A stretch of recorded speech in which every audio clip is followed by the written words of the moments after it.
the emoluments clause, grabbing the G7 is even worse. 45 has already had an astounding record of corruption. Thursday's announcement that the G7 conference will be hosted at his property, 45 National Door, Miami, makes it so much worse. 45 already faces an impeachment inquiry into his attempt to pressure Ukraine to interfere in our 2020 election and help him politically by investigating his opponents. Now, by personally advocating for the award of a massive and permanent federal contract to his own property, he has provided the American people with another clear example of his willingness to abuse the powers of his office to benefit himself. 45's decision to retain ownership of his business during his squadancy has always made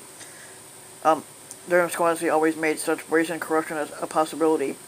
The consistent message which the July 25th call with Ukrainian President Zelensky illustrated clearly has been that those who wish to curry favor with 45 can bring business to his properties.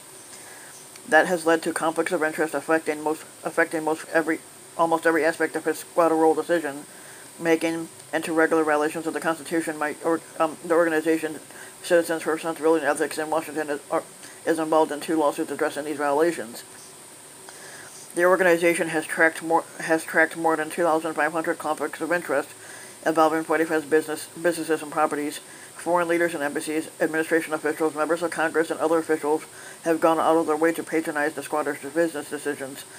Vice President Pence, dumbass, went nearly $600,000 worth of limo rides out of his way to stay at 45's resort in Dunebridge during a recent trip to Ireland. But awarding the G7 summit to 45's Door Resort is a dramatic escalation of the unconstitutional behavior that has defined his squadancy. It is not as if 45's previous efforts to profit from his office were subtle. 45 has hosted foreign leaders at his Mar-a-Lago club in Florida. He has paid 387 visits to his properties, an average of more than one visit every 3 days of his squadancy. What sets the G7 decision apart is that this time 45 played an active role in corrupting the process by which the federal government awards contracts, both in private and in public.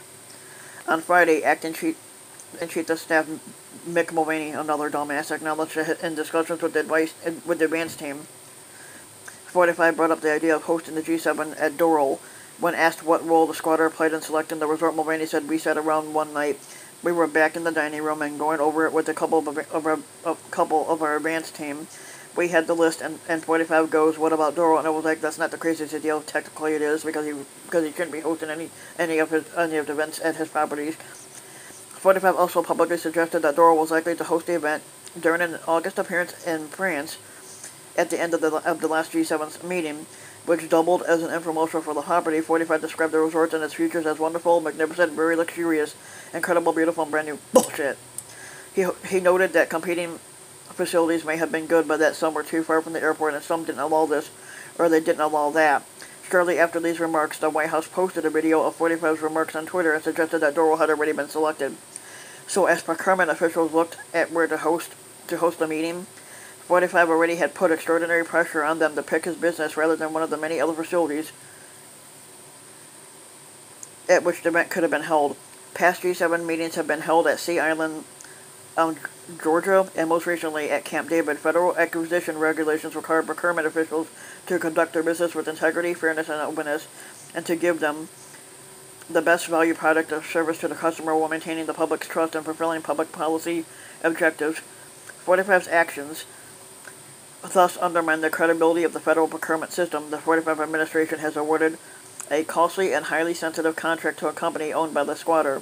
Based at least in part on the squatter's public and private suggestions, you do not need to be an effective ethics leader to understand how awarding a massive federal contract to the squatter's business damages public trust in the government.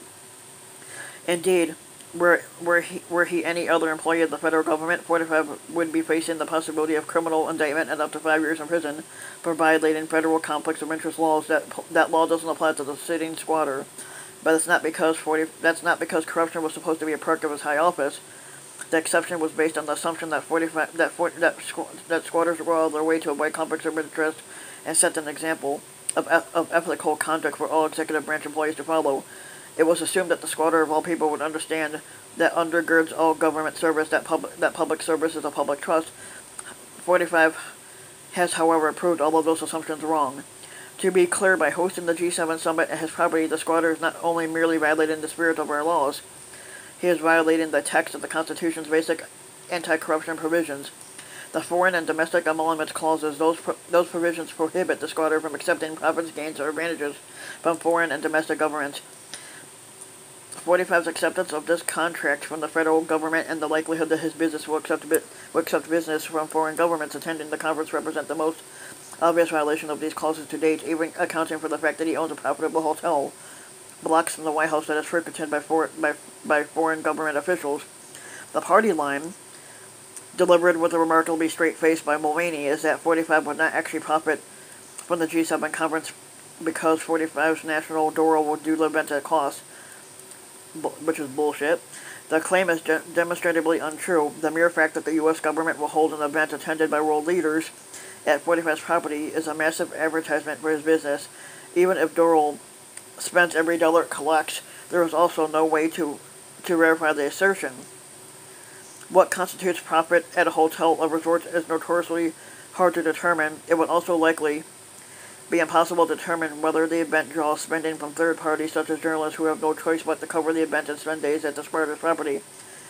The property could use the help. Its profits have fallen by 69% since 2015, and a tax consultant 45's business hired said it was partly due to negative connotation that is associated with the brand being 45. The cynical public announcement that the G7 summit would take place at 45's business from the podium of the White House press room was just as offensive as any cover-up would have been.